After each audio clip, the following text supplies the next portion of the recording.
you and Mr. Gandhi and Mr. Jinnah, you were all involved at that point, well, before the point of independence and then partition, in the fight for independence of India from British domination. Mr. Jinnah was not involved in the fight for independence at all. In fact, he opposed it. The Muslim League was started about 1911, I think. It was started really by the British, encouraged by them so as to create factions in our ranks. It did succeed to some extent. But ultimately, there came the partition. Pandit Nehru का आखिरी interview आप सुन रहे हैं अभी। पंडित नेहरू, जवाहरलाल नेहरू का आखिरी interview आप सुन रहे हैं और ये बहुत जरूरी अपने आप में। बहुत ही साफ साफ पंडित नेहरू ने कहा कि जिन्ना की कोई भागीदारी नहीं थी आज़ादी की लड़ाई में, बल्कि जिन्ना ने आज़ादी की लड़ाई का विरोध किया था।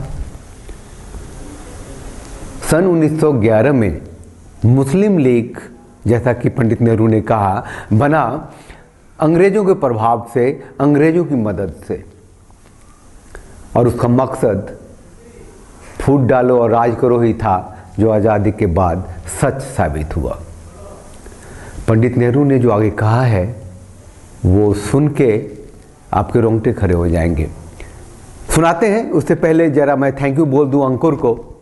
अंकुर आर्या, आपको बहुत बहुत थैंक्स। आप सत्य सनातन चैनल चलाते हैं यूट्यूब पे, आप लोग भी कभी जाके देखिए वो किस तरह से राष्ट्र धर्म निभा रहे हैं। उन्होंने ही इस पंडित नेहरू का ये इंटरव्यू निकाला है और हम सब तक पहुंचाया है, आप तक भी पहुंचा होगा। सुनिए आगे नेहरू ने क्या कहा।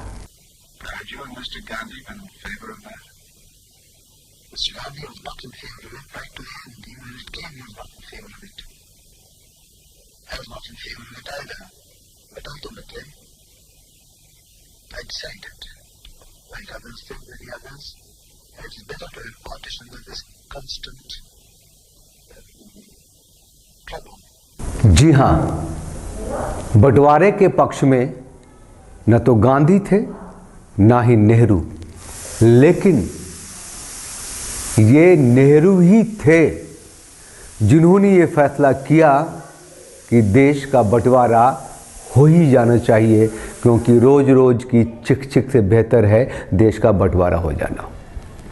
अंग्रेजी में नेहरू ने कहा, it is better to have partition than this constant trouble.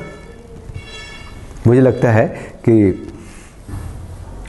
कोई जद्दोजहद, कोई कन्फ्यूज़न अब किसी के दिमाग में इस इंटरव्यू के बाद नहीं रहना चाहिए कि देश का बंटवारा क्यों हुआ, कैसे हुआ, किसने किया, किन हालात में किया, क्या सोचकर किया। 1947 में जिस तरह एक जिंदा आदमी को काटते हैं उस तरह देश को काट दिया और एक हिंदू संस्कृति का देश हिंदुस्तान से एक नया देश बना, पाकिस्तान, इस्लामिक मुल्क बना।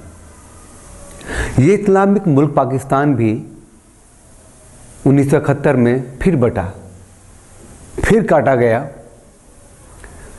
और बना बांग्लादेश, एक दूसरा इस्लामिक मुल्क।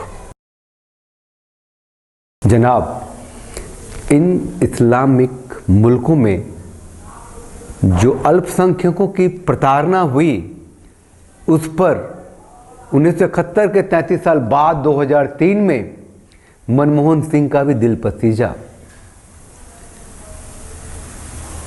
और उन्होंने इन प्रताड़ित अल्पसंख्यकों के नागरिकता की वकालत संसद में की। सुनिए आप।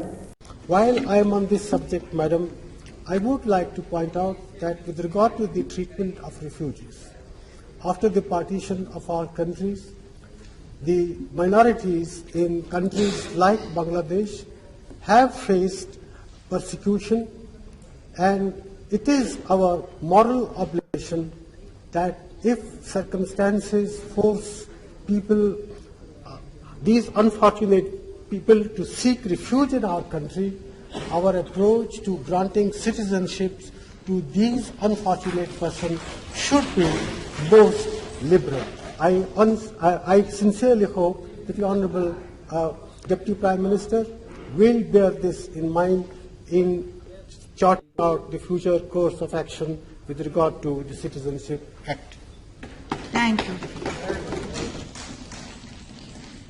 Mr. Advani, the minorities in Pakistan are also suffering. They have to be taken care of too. सुन लिया ना। अब जो भ्रम फैलाने वाले हैं, जो भ्रम में रहने वाले हैं, भ्रम में जीने वाले हैं, वो ठीक है, हम कुछ नहीं कर सकते उनके बारे में। हाँ, हमारे युवा नेता जो हैं राहुल जी, उनका क्या मत है, या वो CAA, NPR, NRC को किस तरह लेते हैं, किस तरह देखते हैं, जरा सुन लीजिए, आपको आनंद आएगा, बहुत मजा आएगा आपको। चाहे NRC हो, चाहे NPR हो, ये हिंदुस्तान के गरीब लोगों पर एक टैक्स है। आप नोटबंदी को समझिए, नोटबंदी हिंदुस्तान के गरीब लोगों पर एक टैक्स था। बैंक में जाइए, पैसा दीजिए, अपने अकाउंट से पैसा नहीं निकालिए, और पूरा का पूरा पैसा वहीं 15-20 लोगों को। ये भी बिल्कुल वही चीज है। जाइए, अफसर के पास जाइए, गरीब आदमी जाएगा, अपने कागज दिखाइए, रिश्वत दीजिए, आपका नाम थोड़ा गलत है तो रिश्वत दीजिए। करोड़ों करोड़ों रुपए हिंदुस्तान की गरीब जनता के जेब में से निकालकर उन्हीं 15 लोगों के जेब में जाएंगे।